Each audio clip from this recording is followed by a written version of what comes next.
Bismillahirrahmanirrahim.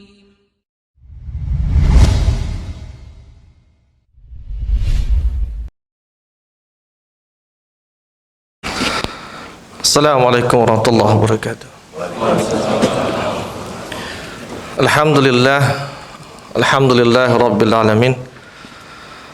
Wassalatu wassalamu ala asrafil anbiya'i wal mursalin nabiyina Muhammadin wa ala alihi wa ashabihi wa man tabi'ahum bi ihsanin ila yaumiddin wa ba'du. Qala Allah Ta'ala fi kitabil karim, a'udzu billahi minasyaitonir rajim. Bismillahirrahmanirrahim. Ya ayyuhalladzina amanu taqullaha haqqa tuqatih wa la tamutunna illa wa antum muslimun. Wa qala aidan kuntum khara ummatin ukhrijat lin-nasi ta'muruna bil ma'ruf wa tanhauna 'anil munkar wa tu'minuna billah. Shadaqallahul azim wa sadaqa rasulun nabiyul karim. Alhamdulillah, puji dan puja bagi Allah, salat dan salam bagi Rasulullah Muhammad sallallahu alaihi wasallam, Nabi pemimpin dan teladan kita, dan tak lupa kita sampaikan salam untuk keluarganya, sahabatnya, para tabi'in, para tabi'ut tabi'in, dan kaum muslimin seluruhnya yang tetap istiqamah hingga hari kiamat nanti, dan mudah-mudahan Allah jadikan kita satu di antaranya. Amin ya Allah wal alamin. Dan mudah-mudahan sebagaimana Allah kumpulkan kita di tempat ini, Allah akan kumpulkan kita bersama-sama di dalam surga dengan orang yang kita cintai. Amin. Dan mudah-mudahan jika ada yang sakit di antara kita, Allah berikan kesembuhan, Allah angkat penyakitnya. Jika ada yang mengalami kesulitan, semoga Allah mudahkan.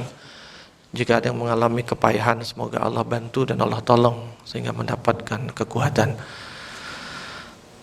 Bapak Ibu sekalian muliakan Allah, sebelum saya mulai, saya sampai jam berapa nih Pak? Sampai jam berapa? Jam 1 aja. Jam 1. Jam 1. Oke, baik. Baik, Bapak sekalian muliakan Allah. Ini tinggal diklik aja Pak ya, berarti ya. Digeser ya. Oke. Geser kanan ya. Baik. Bapak sekalian muliakan Allah Subhanahu wa taala. Sebenarnya tugasnya berat hari ini, karena siang-siang disuruh muhasabah gitu. Siang-siang di saat lapar, pada ingin makan, dan di saat mengantuk, memuhasabah bukan pekerjaan yang mudah. Tapi kalau muhasabah untuk bikin nangis-nangis memang tidak mudah atau sulit. Tapi kalau muhasabah dalam arti muhasabah itu kan menghisap, menghitung. Menghitung itu butuh kesadaran penuh. Ya, yang dibutuhkan adalah kesadaran, dan kesadaran itu berarti akalnya on fire. Ya, bukan emosinya. Ya. Kalau emosinya on fire, nangis, tapi setelah nangis bisa ketawa. Tapi kalau akalnya yang on fire, dia ngerti, dia paham dengan apa yang dibahas dan disampaikan, kemudian dia what next-nya dia tahu apa yang harus dia lakukan. Ya. Karena itulah gunanya muhasabah, memperbaiki berarti what next. Ya. Nah, Bapak Ibu sekalian muliakan Allah Subhanahu wa taala, saya kasih judulnya perjalanan manusia. Ya, karena bagaimanapun kita semua melakukan sebuah perjalanan. Life is a journey. Ya, hidup itu adalah sebuah perjalanan. Apakah kemudian kita akan menjadi as-saqiyun au sa'idun, ya. Akan menjadi orang yang sakit, ya, orang yang sengsara di neraka, atau menjadi orang-orang yang selamat hingga sampai ke surga. Bapak Ibu sekalian muliakan Allah Subhanahu wa taala, saya ingin memulai dengan dustur pembuka. Dengan dustur itu kalau dibuka di kamus itu artinya konstitusi, ya. Jadi dengan dalil pembuka lah, ya. Dengan rujukan pembuka. Di dalam surah Al-Baqarah ayat yang ke-28 Allah berfirman, a'udzubillahi minasyaitonirrajim, kaifa takfuruna billahi wa kuntum amwata fa ahyaakum summa yumitukum summa yuhyikum summa ilaihi turja'un. Allah mengatakan kepada kita, mengapa kamu kafir, kamu ingkar kepada Allah padahal kamu tadinya mati. Kemudian Allah hidupkan, lalu kemudian dimatikan, dan kemudian dihidupkan kembali. Nah, Bapak Ibu sekalian muliakan Allah, ada 4 hal yang ingin Allah sampaikan di dalam ayat ini sesungguhnya untuk menjadi pelajaran buat kita. 4 hal itu bahwa keadaan yang pertama dinamakan amwat. Ya. Kaifa takfuruna billahi wa kuntum amwat. Kenapa kamu ingkar kepada Allah padahal dulunya kamu mati, gitu. Dan amwat itu maknanya yang pertama, amwat yang pertama artinya tiada. Jadi tanpa wujud, ya, tiada. Dan amwat di sini, ya kan, para ulama menyebut sebagai fase al-adam. Al-adam itu fase ketiadaan. Ya, jadi nggak ada, kita belum berwujud sama sekali. Ya. Kemudian Allah katakan keadaan yang kedua, fa'ahyakum. Kemudian Allah menghidupkan. Ya. Ya, Allah dibuat kita hidup, dan hidup yang pertama ini disebut sebagai tumbuh.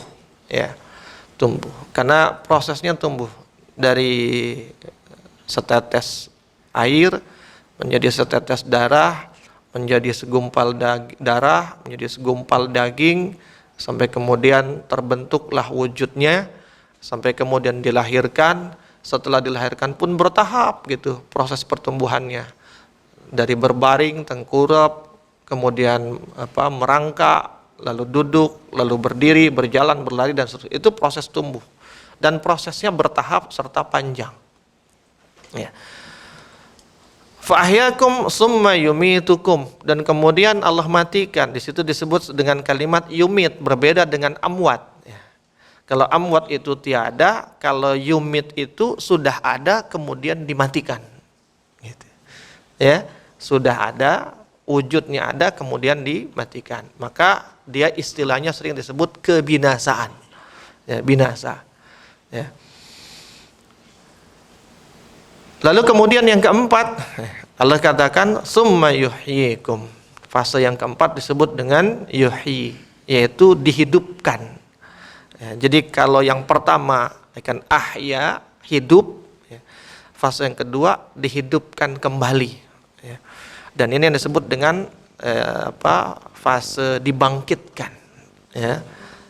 Fase dibangkitkan. Karena awalnya dia ada. Dan kenapa dibangkitkan? Karena di dalam riwayat hadis disebutkan betul-betul dibangkitkan seperti, ya, kita dibangkitkan dari kubur seperti tunas-tunas pohon yang tumbuh keluar dari tanah. Jadi enggak lagi melalui, kalau ahya dia melalui proses tumbuh segumpal air, segumpal darah, sampai kemudian tumbuh, ya kan, menjadi manusia dewasa. Kalau dihidupkan kembali dalam arti dibangkitkan, dia nggak lewat proses, dia dibangkitkan langsung gede, gitu. Sudah dalam kondisi manusia dewasa yang umurnya di sekitar 30-an, semuanya sama. Itu perbedaannya. Nah, tapi dari perbedaan ini juga menjadi isyarat bagi kita. Apa isyaratnya, Bapak sekalian? Ya, isyaratnya adalah, satu lagi, ini untuk menegaskan dalil yang pertama, dustur yang pertama, dustur Rabbani, sekarang dustur Nabawinya. Ya, Qatadah mengatakan bahwa Rasulullah SAW pernah bersabda, Innallaha azalla bani Adama bil maut. Sesungguhnya Allah itu menghinakan anak Adam itu dengan mati, ya, dengan mati, bukan kematian, dengan mati. Mati yang tadi disebut sebagai fase al-adam tadi. Kenapa disebut Allah menghinakan? Ya, Bapak sekalian, maka nanti dalam kajian-kajian akhlak itu disebut bahwa salah satu wujud Allah memuliakan seorang hamba yang pertama kali adalah ketika dia menghidupkannya ke muka bumi. Jadi sesungguhnya manusia itu ketika dia dihidupkan, dia ditakdirkan menjadi sosok yang lahir di bumi, itu bentuk pemuliaan Allah yang pertama kepada dirinya, siapapun dia. Gitu.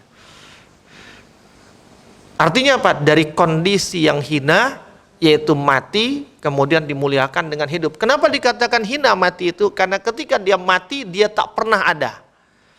Dia tak pernah ada berarti dia tak pernah punya kesempatan untuk merasakan nikmat Allah di dunia, tidak punya kesempatan untuk merasakan yang namanya nikmatnya beribadah kepada Allah, dan tidak bisa punya kesempatan merasakan nikmat di akhirat.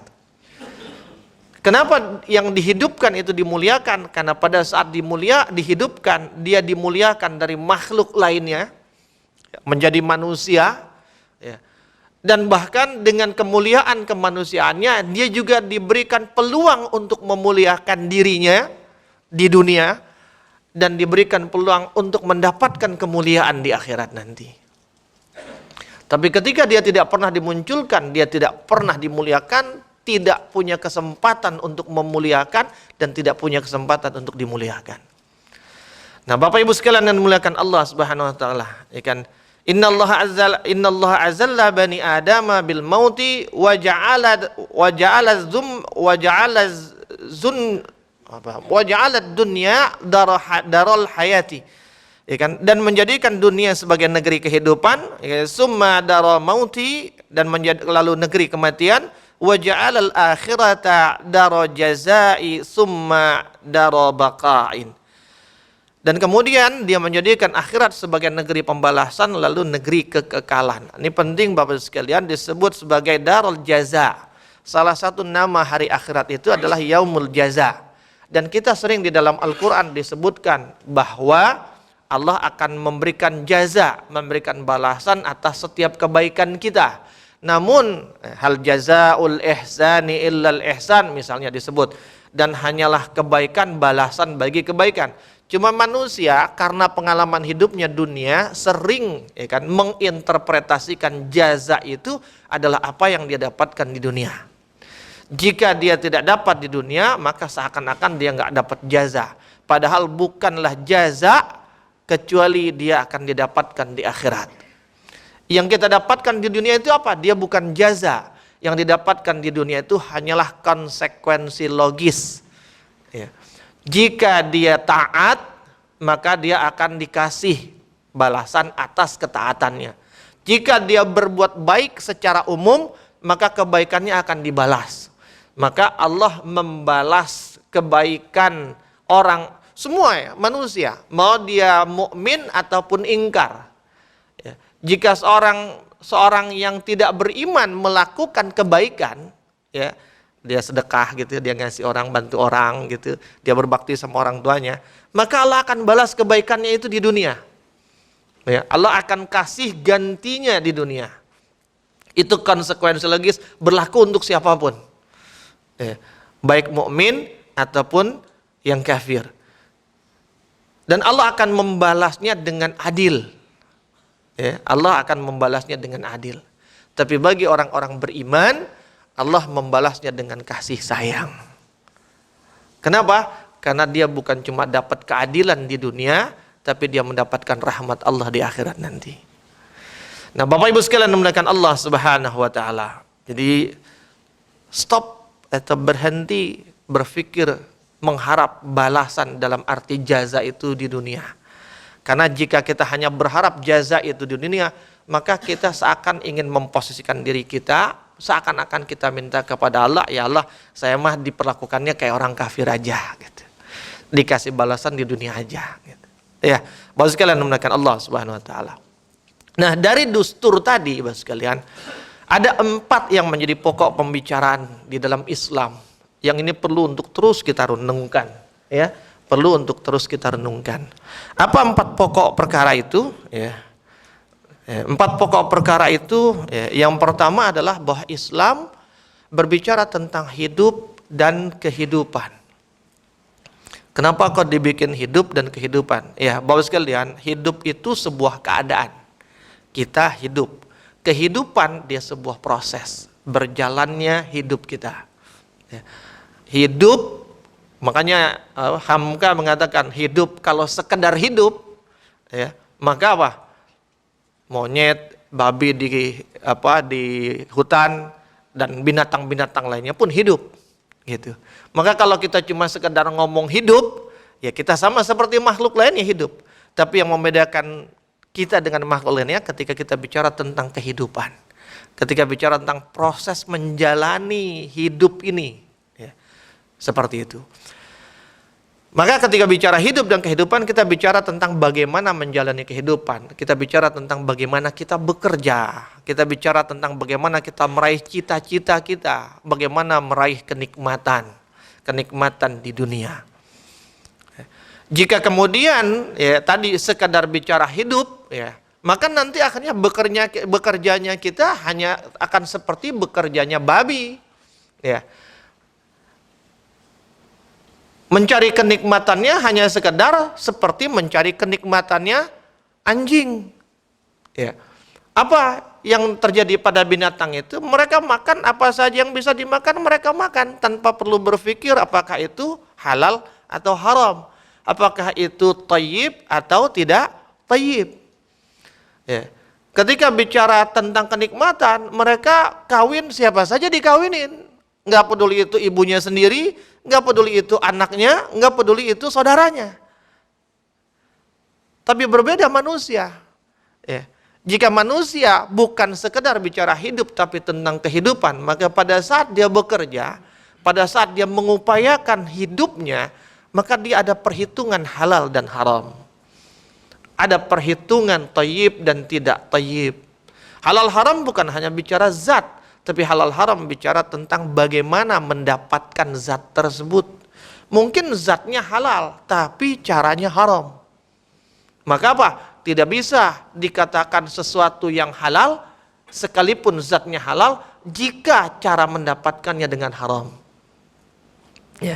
Nah, Bapak Ibu sekalian dimuliakan Allah Subhanahu wa taala. Yang kedua, ketika bicara hidup dan kehidupan, kita bicara tentang bagaimana kita mengakhiri kehidupan. Kenapa?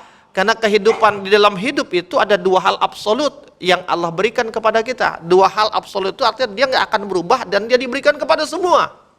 Apa dua hal yang absolut itu? Dua hal yang absolut itu adalah waktu dan limitasi. Semua manusia diberikan waktu, semua manusia diberikan limitasi. Semua makhluk diberikan waktu, semua makhluk diberikan limitasi. Tapi kita tidak bicara makhluk lain, kita bicara manusia. Semua manusia diberikan waktu. Tapi kemudian manusia diberikan limitasi, batasan. Itu absolut. Tidak ada yang diberi waktu tanpa limitasi. Tidak ada yang diberi limitasi tapi tidak ada waktu. Limitasi ini, batasan ini bukan hanya limitasi waktunya, bahwa waktunya berbatas, tapi juga limitasi segala-galanya. Dia diberikan kemampuan, tapi dia punya batasan kemampuan. Dia diberikan kecerdasan, tapi dia diberikan batasan kecerdasan. Dia diberikan segala macam kekuatan, kekayaan, atau apapun, semuanya dibatasi. Semuanya ada batas. Semua ada kadarnya, ala qadrihi. Gitu. Yang namanya dunia, semua ada batasannya. Nggak ada yang nggak ada batasannya. Begitu dia sampai batasannya, batasan itu adalah titik puncak. Ketika sampai di batasannya, maka dia akan down dengan sendirinya. Setelah itu, akan turun. Bapak sekalian dimuliakan Allah SWT. Makanya kemudian, di antara sebab manusia mati bukan hanya sebatas karena umurnya habis. Tapi di antara sebab manusia mati karena semua rizki yang menjadi jatah dia sudah selesai diberikan. Nggak ada lagi jatah dia. Gitu. Sementara tidak ada hamba yang hidup, melainkan Allah memberi rizki padanya. Maka jika rizki dia jatahnya sudah habis, ya sudah dia akan mati. Tandanya apa? Semua rizki yang menjadi hak dia, itu sudah Allah tunaikan untuk dirinya. Nah, Bapak sekalian dimuliakan Allah Subhanahu wa taala. Maka tugas kita adalah bagaimana kita bertanggung jawab terhadap waktu yang Allah kasih dan batasan-batasan yang Allah berikan. Bagaimana kita menggunakan waktu itu, bagaimana kita memanfaatkan waktu itu. Dan waktu itu bisa terasa sebentar, bisa terasa lama. Nanti kalau kita bicara dalam konteks surat Al-Lail gitu ya, di antara balasan terhadap orang-orang yang gemar melakukan kebaikan, maka Allah akan mudahkan dia untuk melakukan kebaikan berikutnya. Dan ketika dia disibukkan dengan kebaikan dan kemudian melakukan kebaikan berikutnya, maka dia tidak akan merasakan waktu itu kecuali dengan kenikmatan, tahu-tahu dia berjumpa dengan Allah. Tapi ketika seseorang itu melakukan keburukan, di antara balasannya di dunia adalah dia akan dimudahkan. Fasanuyassiruhu lil usra. Kalau yang orang baik tadi fasanuyassiruhu lil yusra. Nuyassir itu maknanya difasilitasi, dimudahkan.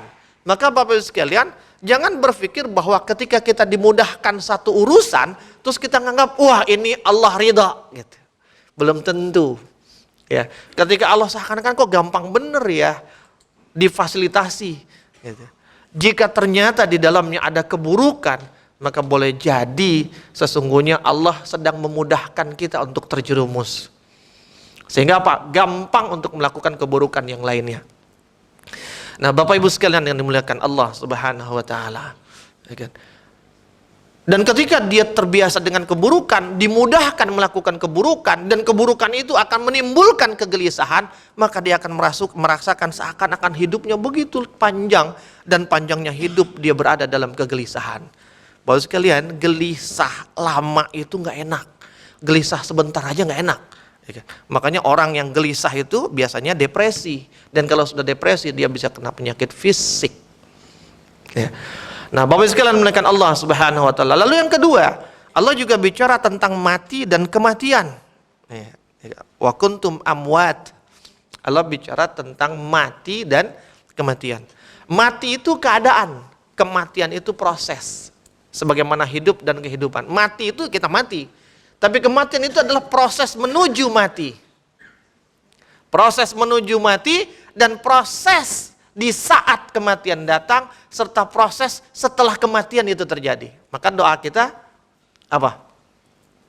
Allahumma inna nas'aluka salamatan fid din wa afiatan fil jasadi wa ziyadatan fil ilmi wa barakatan fil rizqi wa taubatan qablal maut. Menuju mati, wa rahmatan indal maut, saat kematian itu terjadi, wa maghfiratan ba'dal maut, saat kematian itu sudah terjadi.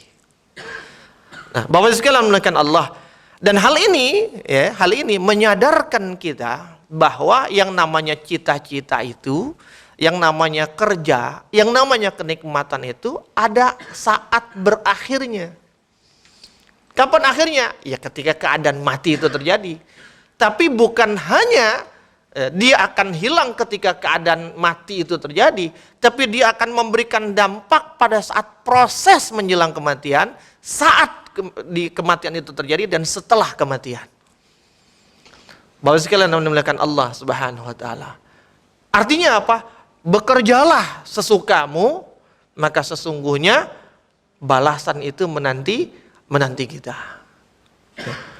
Maka nanti kalau dalam bahasan tema tentang akhlak lagi, misalnya inna adrakan nasa min kalamatin nubuwatil ula, kata Rasulullah, di antara perkataan para nabi sejak dahulu yang sudah dipahami oleh manusia itu, iza lam tastahi fasna' ma syi'ta, kalau kamu nggak punya rasa malu, sok berbuat deh sesuka kamu. Gitu. Jadi ketika orang berbuat sesukanya, nggak mikirin sukanya orang, gitu. Dia lakukan apa saja yang dia mau, dan kalau udah bicara kesukaan pasti ada syahwat di sana, dan kalau ada syahwat di sana maka dia berpotensi besar masuk ke dalam al-hawa, hawa nafsu. Maka orang yang nggak punya rasa malu jangan pernah diharapkan ada kebaikan pada dirinya untuk orang lain. Maka Bapak sekalian, berbuatlah sesuka kita, tapi ya ketahuilah bahwa akan ada pembalasan atas apa yang kita lakukan. Kesadaran akan ada batasan dan pembalasan itulah yang kemudian membuat kita berpikir gimana ketika ending, happy ending. Gitu. Lampu merah. Orang Indonesia, ya, kalau udah mau merah nih, begitu kuning tanda suruh siap-siap berhenti, malah dikebut. Gitu. Ya, kalau orang luar enggak, ketika udah kuning mau merah dia sudah mulai memperlambat jalannya kendaraan.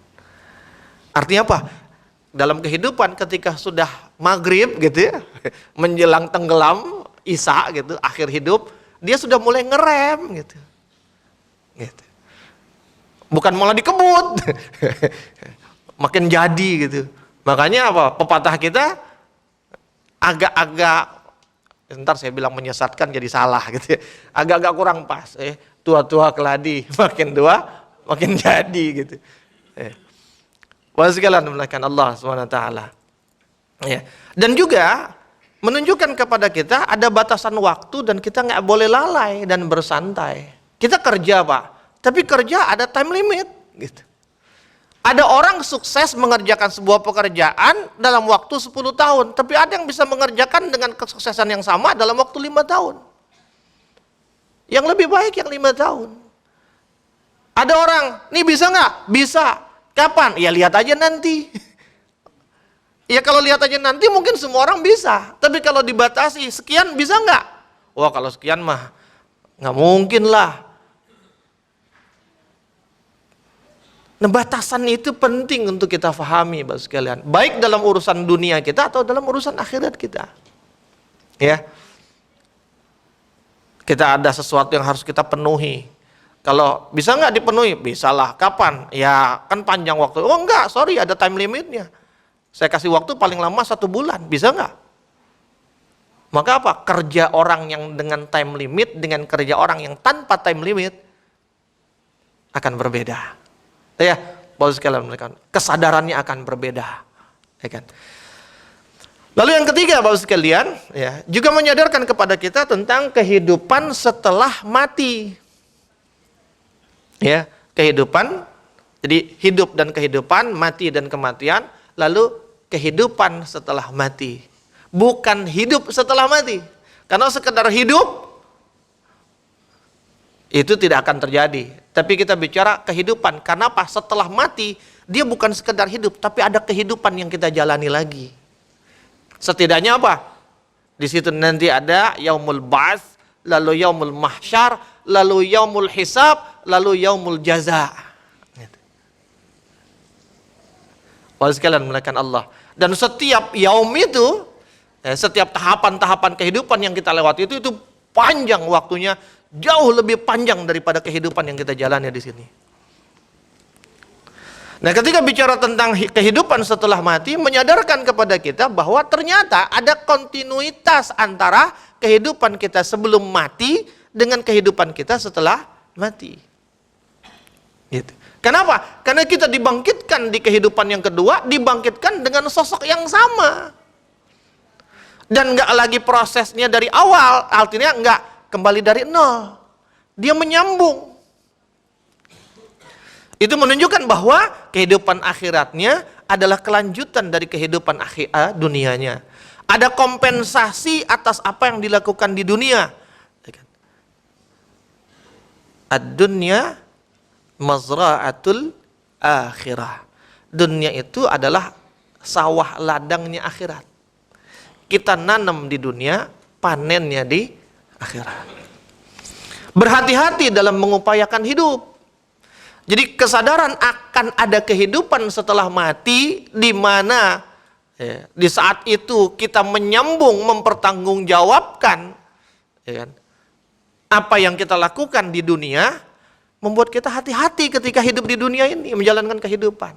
Kenapa? Setiap melakukan, oh ada pertanggungjawaban. Maka Bapak sekalian melakukan Allah, di dalam surat Al-Jumu'ah ayat yang ke-10, ayat ini sudah kita sering dengar gitu, bahkan mungkin sebagian sudah menghafalnya.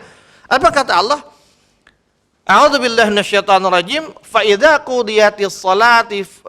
qudiyatis salatu fantashiru fil ardi wabtaghu min fadlillah wazkurullaha katsiran la'allakum tuflihun. Kata Allah, wa idza qudiyatis salah, dan jika dan ketika kamu telah selesai melaksanakan salat, fantashiru fil ardi, maka bertebaranlah di muka bumi. Wabtaghu min fadlillah, dan carilah, upayakanlah nikmat Tuhanmu, karunia Tuhanmu. Wazkurullaha katsiran, dan ingatlah Allah banyak-banyak, la'allakum tuflihun. Dari ayat ini kita apa hikmah yang bisa kita ambil Bapak sekalian? Bahwa Allah suruh kita bertebaran mencari nikmat yang Allah sudah berikan di muka bumi. Tapi ingat, awalilah mencari nikmat itu dengan qudiyatis shalah, dengan salat. Maka Bapak sekalian, saya nggak tahu ini jadi kebiasaan atau belum. Kalau belum, bisa dimulai. Ya, sebelum berangkat kerja, ambil wudhu, salat hajat. Sampaikan hajat kita ke Allah. Ya Allah, aku mau kerja. Aku mau kerja untuk apa? Mencari nafkah. Karena Engkau perintahkan aku bekerja. Wa qul i'malu fasayarallahu amalakum wa rasuluhu mu'minun. 1. Dan aku bekerja yang dengannya aku mendapatkan nafkah. Nafkah untuk siapa? Untuk diriku agar tak meminta-minta. Karena Rasulmu mengajarkan untuk tidak meminta-minta.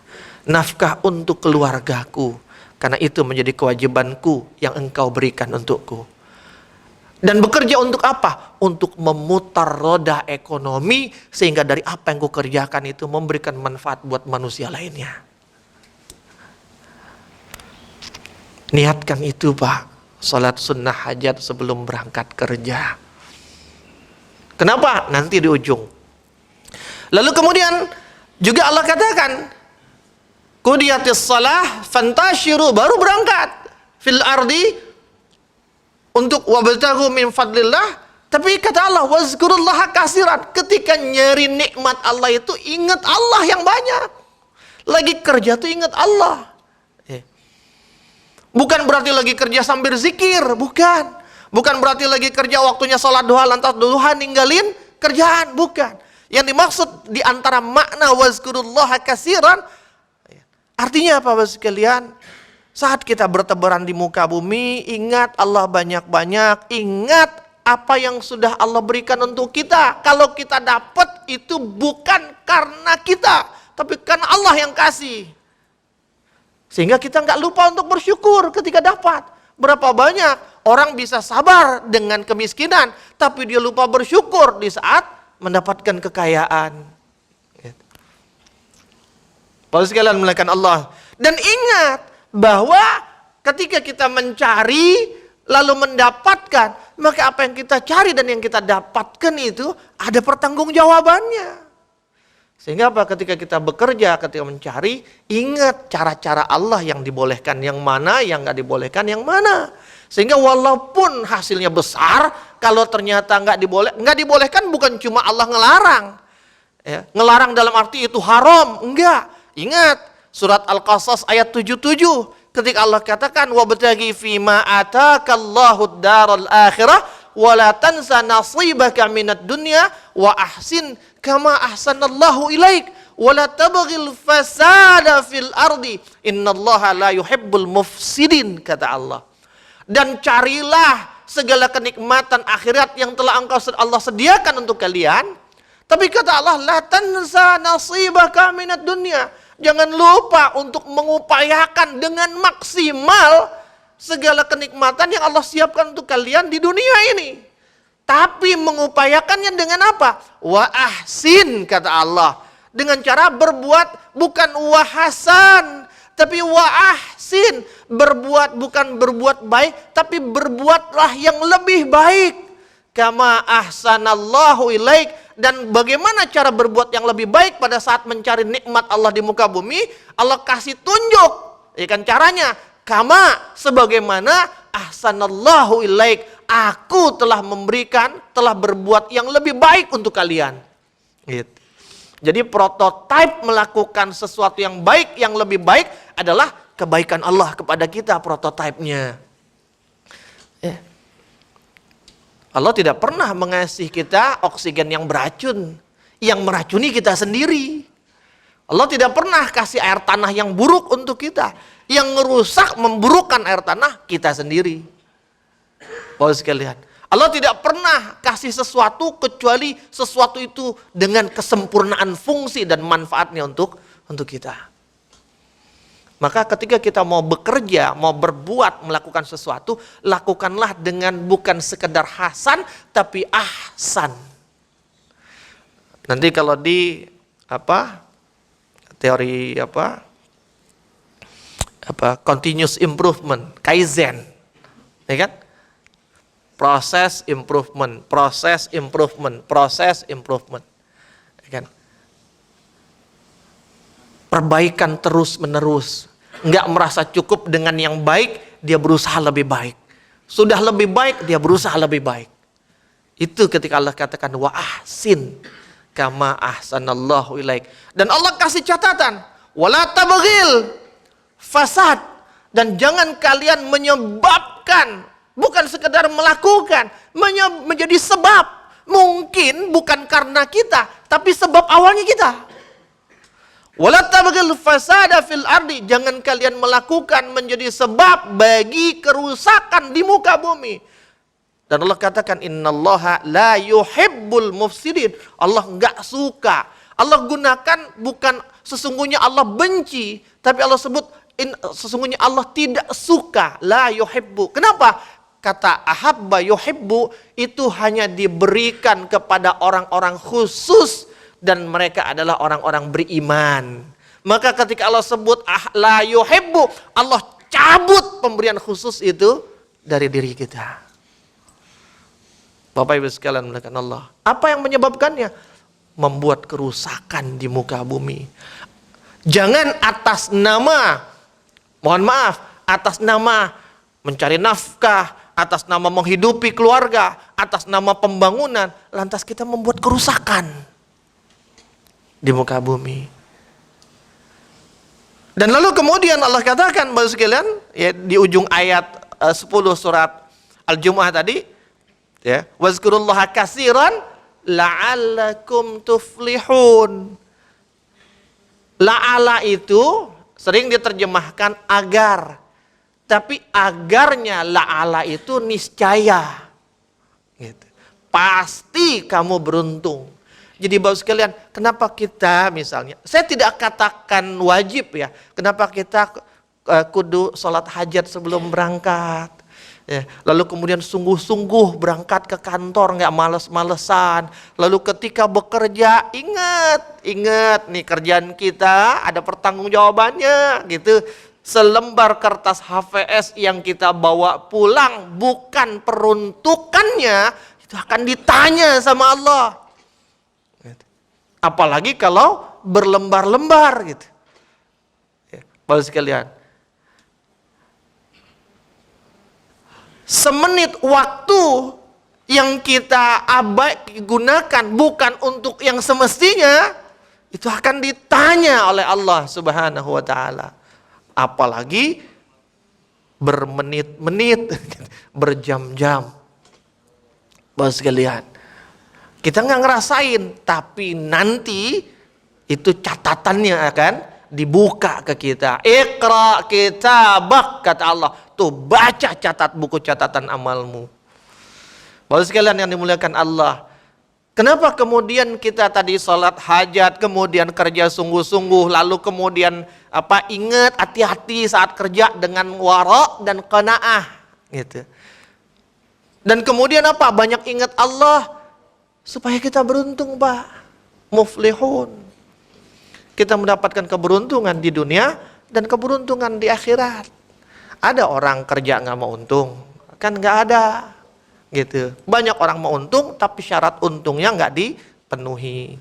Oke, waktunya sudah habis, ya. Saya percepat saja. Yang keempat, Bapak sekalian, dari bahwa prinsip lain yang Allah bicarakan adalah tentang bahwa ada loh sang pencipta kehidupan dan kematian. Ya, jadi hidup dan kehidupan, mati dan kematian, kehidupan setelah kematian. Yang keempat adalah bahwa ada yang menciptakan kehidupan dan kematian. Dan ini menyadarkan kita kepada apa? Bahwa berarti selama kita hidup, itu ada pengawas. Ada yang ngawasin kita. Ya, yang mencatat semua yang kita buat. Ada pemberi aturan. Ada law of the game, law of the journey. Ada pertanggungjawaban.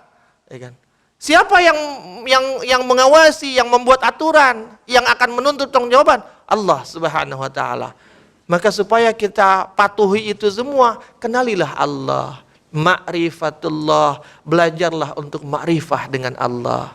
Maka apa? Kita salat, di sela-sela kerja kita ta'lim, di sela-sela kerja kita dalam rangka ma'rifatullah.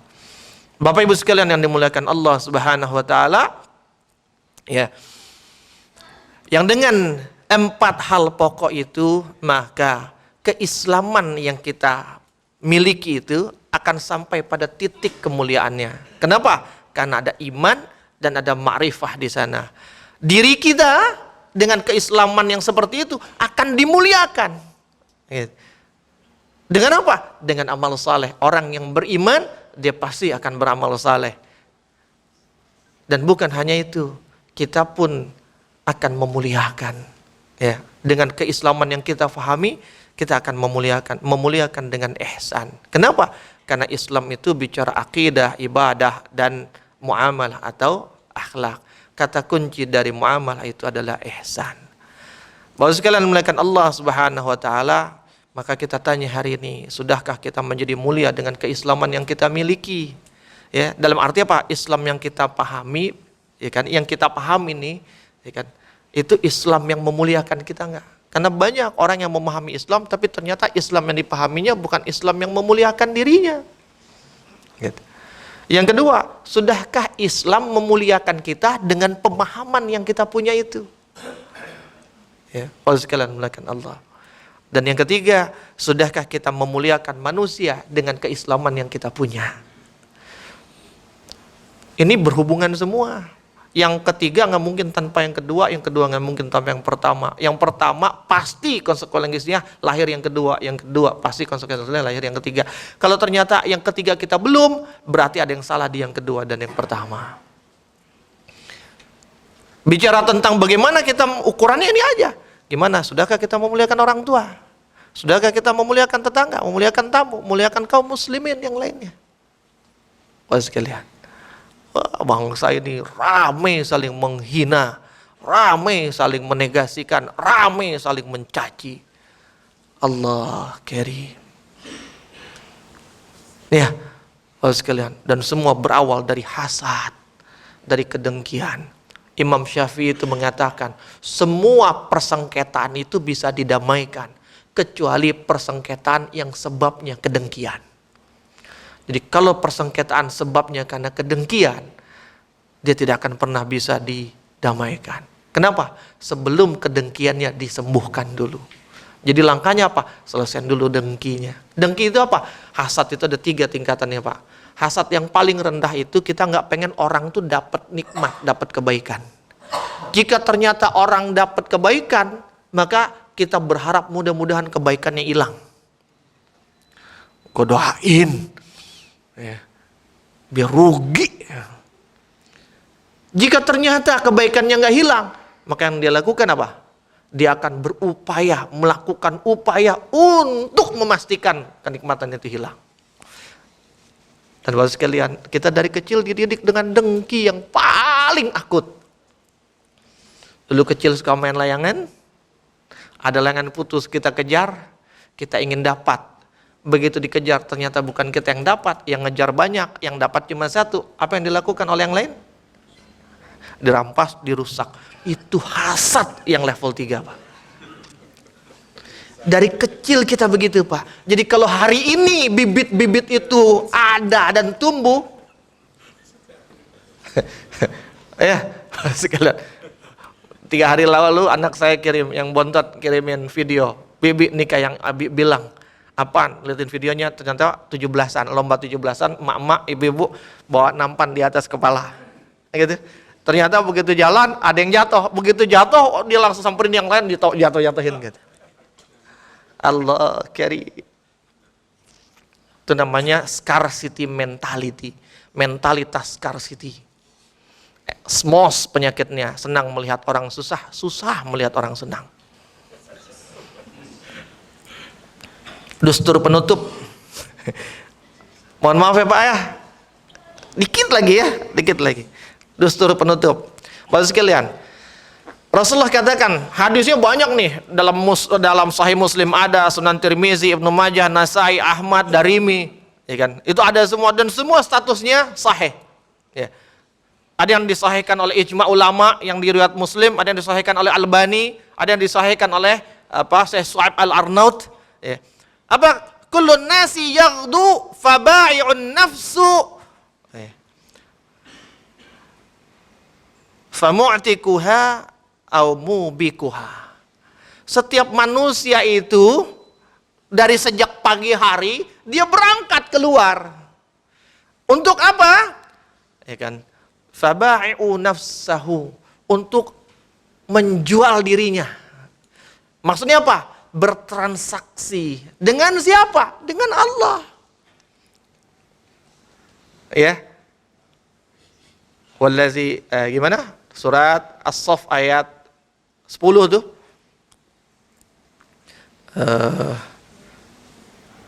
Tijaratin apa gimana Bu awalnya? Wallazi anzala Rasulullah.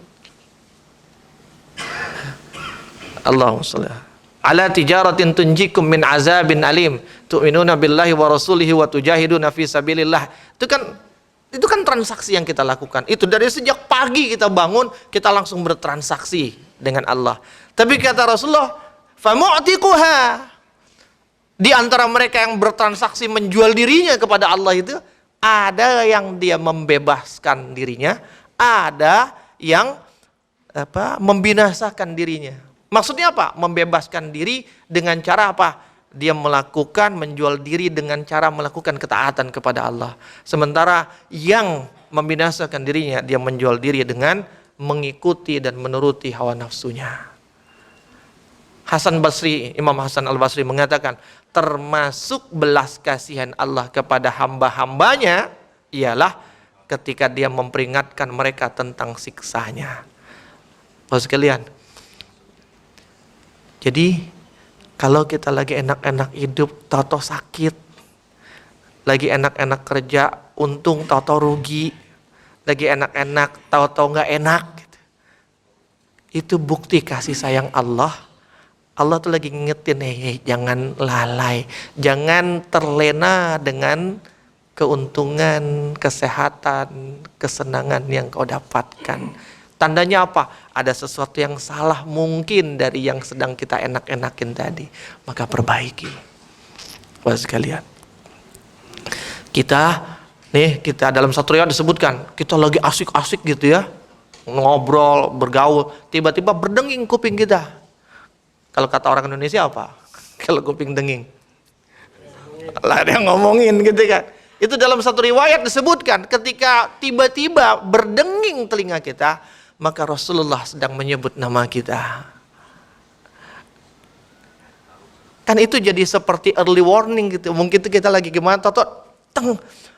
Dan sunnahnya apa? Ketika berdenging, Allahumma salli wa sallim barakallahu Muhammad. Allahumma salli wa sallim barakallahu. Allahumma salli.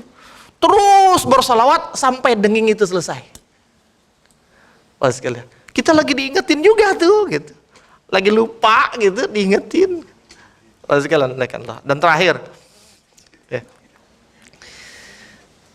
Bapak sekalian, Allah katakan dalam surat Al-Jasiyah, wa qilal yauma nansakum kama nasitum liqa'a yaumikum hadza wa ma'wakumun naru wa ma lakum min nasirin.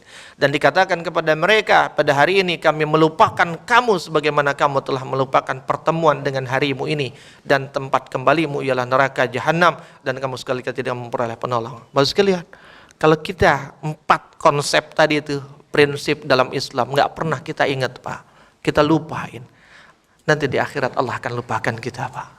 Di saat kita butuh perlindungan Allah, butuh naungan kasih sayang Allah, Allah lupain kita. Nauzubillah. Maka sekalian, boleh jadi segala kepayahan, kerugian, ketidaknyamanan yang kita rasakan hari ini itu bukan karena Allah benci Pak, tapi justru karena Allah sayang.